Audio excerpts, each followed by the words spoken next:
This is an ABP Life podcast.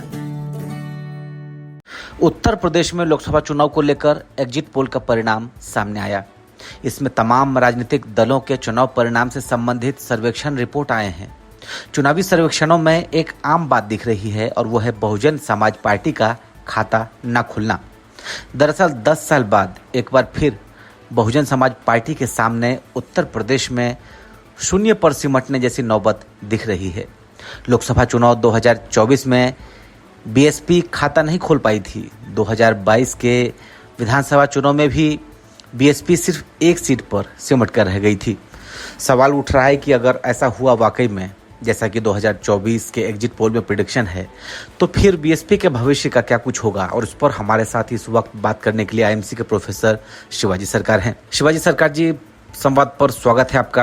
Exit poll के परिणाम सामने आए हैं और उसमें दिख रहा है कि बीएसपी का यूपी में खाता शायद ही खुले। आप कैसे देखते हैं इसको? नहीं, आपका कहना सही है। क्योंकि मायावती फैक्टर तो वैसे भी इस बार काफी कम हो गया है, क्योंकि मायावती इस बार जो चुनाव रहा है वो दो गठबंधनों के बीच में ही रहा है। एक तो जो इंडिया गठबंधन है और दूसरा जो एनडीए का गठबंधन या बीजेपी का जो है, दोनों के बीच में ही रहा है।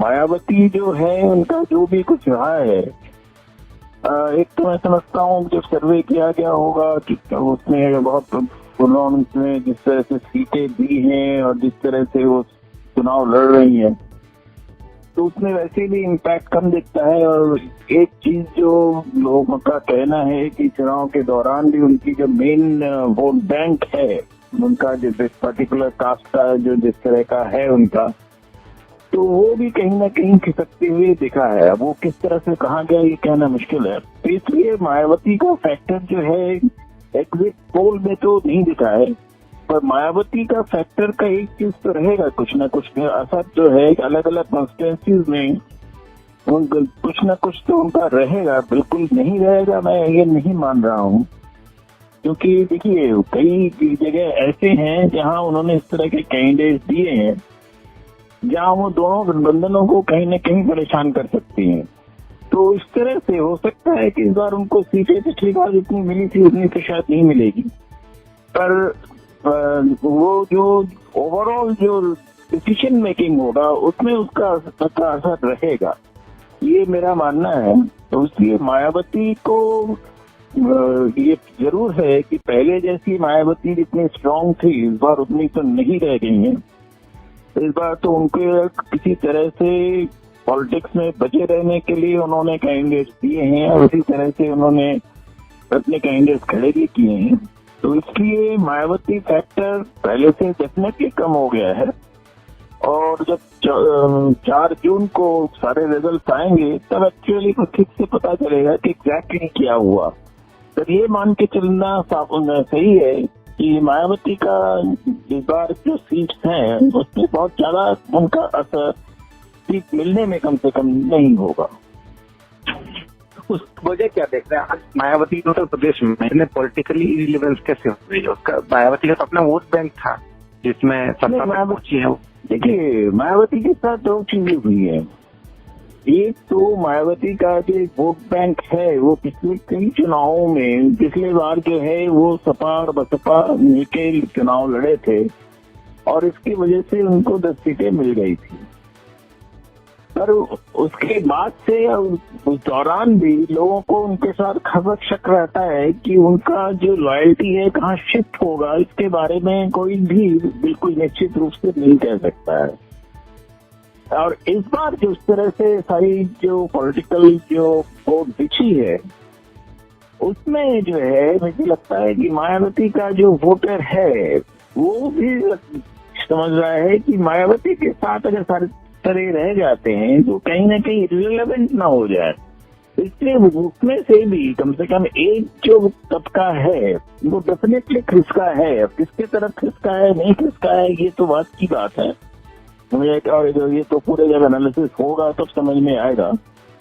पर डेफिनेटली उनका जो वोट बैंक है और बेसिकली एक पर्टिकुलर कास्ट का वोट बैंक है और उसके साथ कुछ और कई बार जुड़ जाते हैं, तो वो जो है डेफिनेटली उनका खिसक रहा है। और देखिए उनकी रेलेवेंस की वजह जो है ये रहा है कि अगर आप कई चुनाव में उन्होंने जिस तरह से स्ट्रेटेजिकली बीजेपी के साथ एक अलायंस न करते हुए भी एक टैसिट अंडरस्टैंडिंग के साथ बीजेपी को फायदा पहुंचाने के लिए उन्होंने काम किया, तो निश्चित रूप से ही उनके जो वोटर है उनको ये चीजें तो पसंद नहीं आएगी। वोटर भी ये समझता है कि हमको इस्तेमाल किया जा रहा है।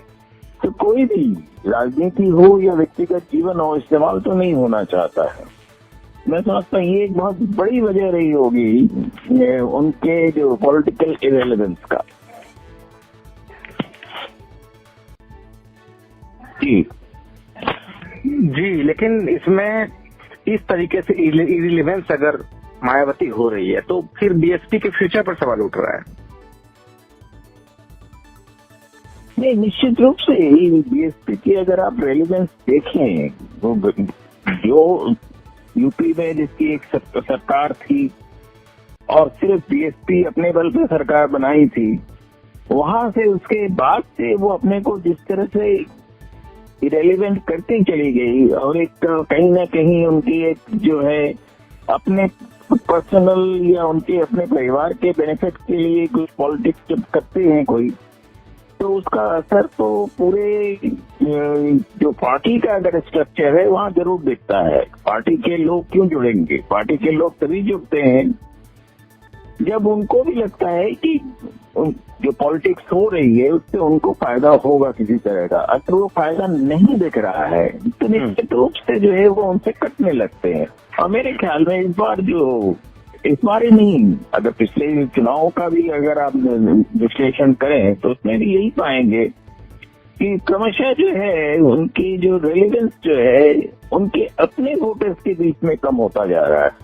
और जब उनके अपने वोटर्स रहेंगे नहीं साथ में तो रेलेवेंस तो पॉलिटिक्स में बड़ा मुश्किल हो जाता है। इसकी क्या वजह देखते हैं? उनके वोटर जो दलित वोट को लेकर मायावती को जाना जाता है, तो वो वोट बैंक आज शिफ्ट हो रहा है। देखा गया कि एनडीए की तरफ शिफ्ट हुआ 2012 के मुकाबले, 2009 के मुकाबले 2019 में काफी शिफ्ट हुआ था। तो अब 2024 में जिस तरीके शिफ्टिंग दिख रहा है तो उसकी क्या वजह देख रहे हैं? नहीं, उसकी एक वजह तो डेफिनेटली मायावती की जिस प्रकार की पॉलिटिक्स है, जिस तरह से उन्होंने सीट बांटी, और सीट बांटने की ही बात नहीं है, और सीट बांटने में कई तरह के जो उनके ऊपर जो एलिगेशंस लगे उनको भी अगर ले तो जरूरी ये पॉलिटिक्स में देखिए सही बात ये है कि सब कोई चाहता है कि बिल्कुल साफ सुथरी पॉलिटिक्स, तो साफ सुथरी पॉलिटिक्स पूरी तो होती नहीं है कहीं, पर उसमें अगर बहुत ज्यादा जो है दूध में पानी ज्यादा अगर हो जाता है तो फिर वो जो उनके साथ के लोगों को सबसे ज्यादा नुकसान होता है उससे, और वो नहीं चाहते हैं कि ऐसा हो। तो ये एक वजह होगी, और डेफिनेटली एक वजह है कि वो उससे जो है खिसक रहा है। और खिसक के कहा जा रहा है, माना जा रहा है कि बीजेपी के पास पहले गया था, पर इस बार ये जरूरी नहीं है कि बीजेपी के पास ही गया हो, क्योंकि एक चीज जो है जिस तरह से सर्वेस किए जा रहे हैं, मुझे लग रहा है कि सारे सर्वेस में एक जो कॉमन चीज हमें दिख रहा है कि वो ऑलमोस्ट 2019 के जो रिजल्ट हैं उसके रिपीटेशन बता रहे हैं। नॉर्मली जो है कभी भी किसी भी चुनाव को आप ले लीजिए, पहले से लेके अब तक के जितने भी चुनाव हैं, कोई भी चुनाव दूसरे का बिल्कुल रिपीटेशन नहीं होता है। नंबर्स में या कॉम्बिनेशन में या कॉम्प्लेक्शन में वो रिपीटेशन नहीं होता है, बहुत फर्क होता है। तो कम से कम एग्जिट पोल में हमें वो जो एक वेरिएशन होता है, सोशल वेरिएशन दिखता है, कास्ट वेरिएशन दिखते हैं, उसके अलावा कई तरह के जो क्लासेस का वेरिएशन होता है, पॉलिटिकल जो मूव्स एंड मुद्दे होते हैं उसके जो वेरिएशन होते हैं, उसके हिसाब से वोटिंग होती है। कहीं ना कहीं सारे एग्जिट पोल में जिस तरह के एक मोनोटोनी दिखता है, तो उसमें मुझे थोड़ा सा एग्जिट पोल पे पूरा भरोसा कर पाना मेरे लिए थोड़ा मुश्किल हो रहा है, क्योंकि एग्जिट पोल अगर अलग अलग सारे लोग कर रहे हैं और सारे में एक ही तरह का रिजल्ट आ रहा है, तो कहीं ना कहीं मुझे लगता है कि जो सेफोलॉजिस्ट हैं उनसे हो सकता है कि कहीं ना कहीं जो है जिस तरह से एग्जैक्टली होना चाहिए शायद वो नहीं हो रहा है। कम से कम मैं ये चीज मानने को तो तैयार नहीं हूँ कि बिल्कुल एक ही जैसे नंबर दोनों इलेक्शंस में आएंगे। वेरिएशन बहुत ज्यादा होते हैं, तो ये दूसरा इसलिए जरा सा एक सवाल और कि मायावती के साथ दलित के अलावा मुस्लिम वोटर भी थे, तो क्या आपको लगता है कि वो मायावती की जगह इस बार कांग्रेस को या फिर समाजवादी पार्टी को अपना पसंद माना है और उनको वोट किया है? ये बिल्कुल आप जो कह रहे हैं सही है। देखिए, मुस्लिम वोटर्स इस बार जो है उन्होंने बिल्कुल एक चीज मान लिया है कि वो अपने वोटों का सौदा नहीं होने देंगे। तो इसलिए चाहे ओवैसी हो, वो उनसे भी वो कटे हैं और मायावती से भी वो कटे हैं, और उन्होंने ये तय करके वोट दिया है इस बार कि वो या तो सपा को देंगे या कांग्रेस को देंगे। कांग्रेस की जगह पुरानी अगर आप वोट बैंक देखें आप, तो कांग्रेस के साथ दलित और मुस्लिम और अपर कास्ट ये कॉम्बिनेशन रहा है। इस बार कम से कम मुस्लिम और दलित जो हैं और नेक्स्ट पार्ट हो ओबीसी, ये जो है जिसको तो लगता है कि रिजर्वेशन से उन पर प्रभाव पड़ेगा, वो डेफिनेटली इस बार जो है इंडिया गठबंधन के साथ गए हैं। इसमें सामान्य रूप से जो वोटिंग पैटर्न है उसमें रिफ्लेक्ट होता है। एग्जिट पोल में वो एग्जैक्टली रिफ्लेक्ट नहीं हो रहा है, ये मुझे थोड़ा सा आश्चर्य हो रहा है कि एग्जिट पोल में जो बात सामान्य रूप से बार बार कह रहे थे, अपने हर डिस्कशंस में जो टीवी चैनल कह रहे थे कि इस तरह से इसमें वेरिएशन दिख रहा है और इस तरह से सारी चीजें हो रही है, तो एग्जिट पोल में क्यों नहीं रिफ्लेक्ट हो रहा है? ये एक मुझे अभी तक समझ में नहीं आया ये बात। अब मैं ये भी नहीं कह रहा हूँ कि एग्जिट पोल्स गलत होंगे, क्योंकि सबने बड़ी बड़ी मेहनत से सारी चीजें की हैं, सारी चीजें बनाई हैं, इसलिए मैं ये नहीं कह रहा हूँ कि गलत है, पर कुछ सवाल जरूर नॉर्मली उठते हैं, तो उतना ही मैं कह रहा हूँ।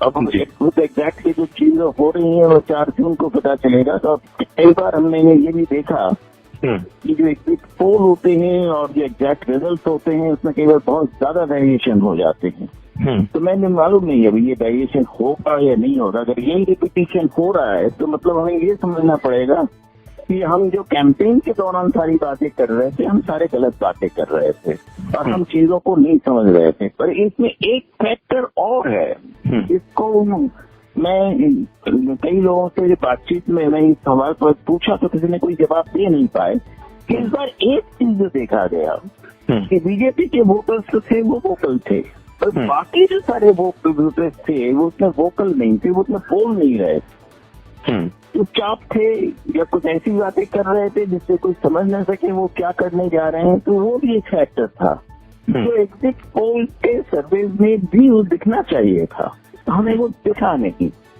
तो हो सकता है कि या तो हम लोगों ने जब सारी कैंपेन प्रोसेस को देखा, हो सकता है हम लोगों की समझ गलत रही हो, और हो सकता है एग्जिट पोल के जो सर्वेज लिए हैं, क्योंकि हर सर्वेज में कम से कम 10 से 20,000 या उससे ज्यादा सैंपल्स लिए गए हैं, तो इसलिए ये कहना कि सबने गलत किया और एक ही जैसा पैटर्न में गलती की, वो भी शायद सही नहीं है।